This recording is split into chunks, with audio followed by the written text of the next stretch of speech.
30 yards in the air, about 6 foot off the air, and just stayed that level, and shoes come off. He was hit that hard, and I ran down the street, knelt down on my knees and put him on my lap, and I was just seeing his lips moving a bit now, and it's okay, he's like, come on Stephen, you're all right, you're all right. And I seen his lips moving, not knowing that was his last movement, and I was stuck with this, and he passed away.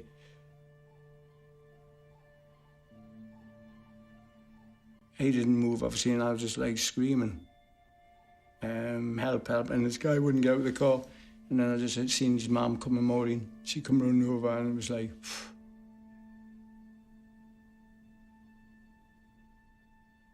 you know, I think it was my first funeral. It wasn't nice.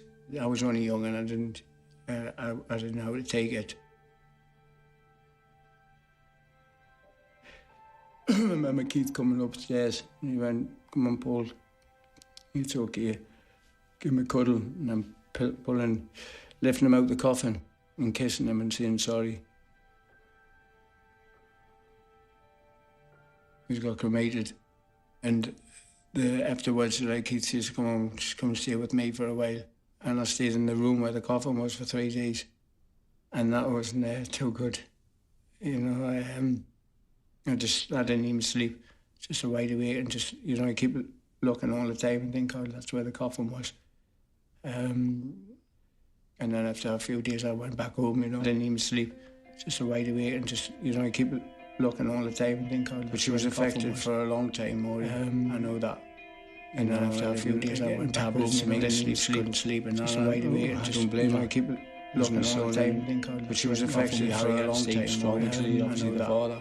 And then after sadly, and both of us literally couldn't sleep, and just wide awake, and just which I found out, you know, looking all the time. But she was affected for a long time, so then we got to buy that kettle over there. And then after sadly, and both of us literally couldn't sleep, and just wide awake, and just which I found out, looking all the time. But she was affected for a long time, so then we got to buy that kettle over there. And then after sadly, and both of us literally couldn't sleep, and just wide awake, and just which I found out, looking all the time. But she was affected for a long time, so then we got I had a kettle like that, and then like sadly, and both of us like kettle, and she was affected for a long time, so then we got I had a kettle like that, and then like sadly, and both of us like kettle, and she was affected for a long time, so then we got I had a kettle like that, and then like sadly, and both of us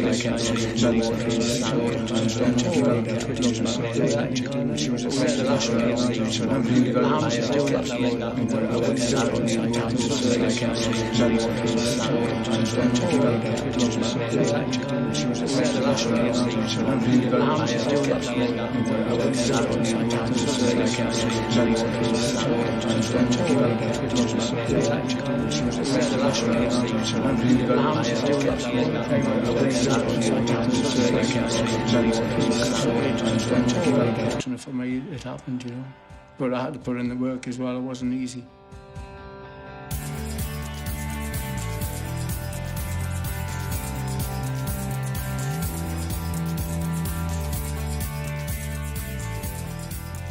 Them days, we had to get in early, put the kit out for the professionals. If they wanted a cup of tea, make the tea.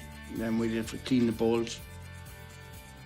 At that time, the manager was Arthur Cox, tough cookie.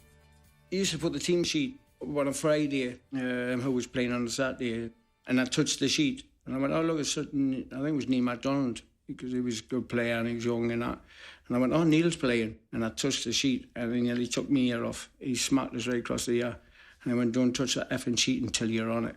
So that's what I meant to be a professional footballer, and I thought, shit, I'm in trouble. Yeah, and I was panicking, so I thought, made him a cup of tea and that.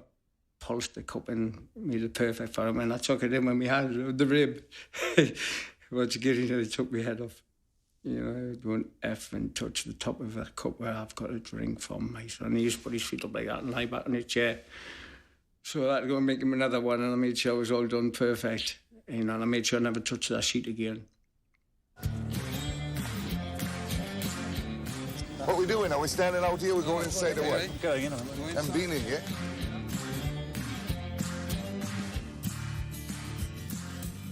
I just seemed to know the man with England in 1966. and comes to the club, and I wasn't really in the youth team. I was subbing that. I wasn't really getting that much of a game.